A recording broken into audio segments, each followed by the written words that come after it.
Va taip Alisa atrodė, kai aš ją pasiėmiau iš to šeimininko, aišku, jo gyvo nėra, daug dieve, aišku, jam dangų, bet šita katytė turėjo būti pasmerkta. Jau jinai pas man gyveno 3 metai, su ją buvo labai sunku, kadangi ji buvo labai pikta, nesidavė į rankas, nieko. Dabar tik po 3 metų, 4 metai eina, jinai eina pas man, su manim miega, glaudžiasi prie manęs, glostauja, bet vis tiek dar baimės turi, nes ją labai mušė.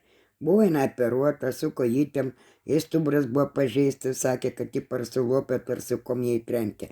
Tai vad kaip jinai atrodė.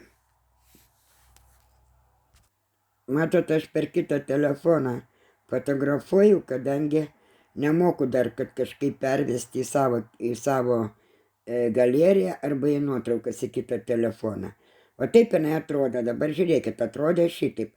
Parodysiu, kaip dabar jinai yra. Va dabar jinai atrodo šitaip. Matote? Yra skirtumas didelis. Reiškia, kiekvieną kačiuką galima padaryti gražų kaip ir žmogų.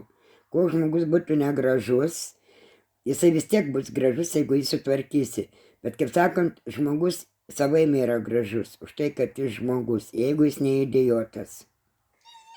Va taip Alisa bėga, dabar atrodo va šitaip jinai, matote?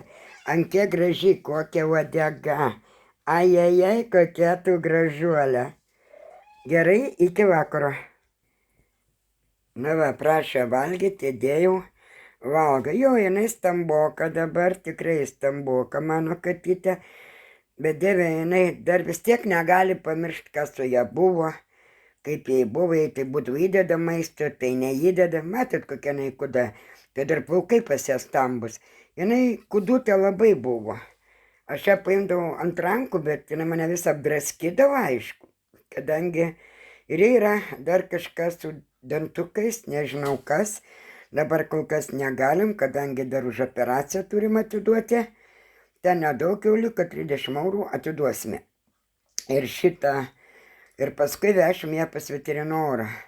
Žiūrėsim, jisai ją užmigdys ten laikinai, pažiūrės, kas ten yra, dantukai pas ją, ji neduoda burndės atidaryti, dantukai liktai pas ją geri, bet jei kažkas gerklytai matyti yra, kad jai reikia maistą maigyti labai stipriai, 3 katytėm, kuriam reikia maigyti maistą. Tai va gerai, Pumai ir Alisai. Vsio, va tiek jinai vat valgo, žinokit. Dabar ateina mūsų tvarkytoja maisto. Aš vadinu indų plovėja, tai Mikutė. Mikutė irgi labai kūda atnešė iš lauko, jinai buvo palpusi, bet greitai atsirado kaimynas, kuris labai greit ją. Tomikai, nebūk iš mergaitės, Tomuk. Tomulė, negražu, ai kaip negražu, Tomošiau, nu Tomikai, Tomi, nu negalima, malačių šaunuolis, negalima, čiagi mergaitė, tu turi užleisti, tugi džentelmenas, berniokas, gerai viską dabar tikrai iki vakaro.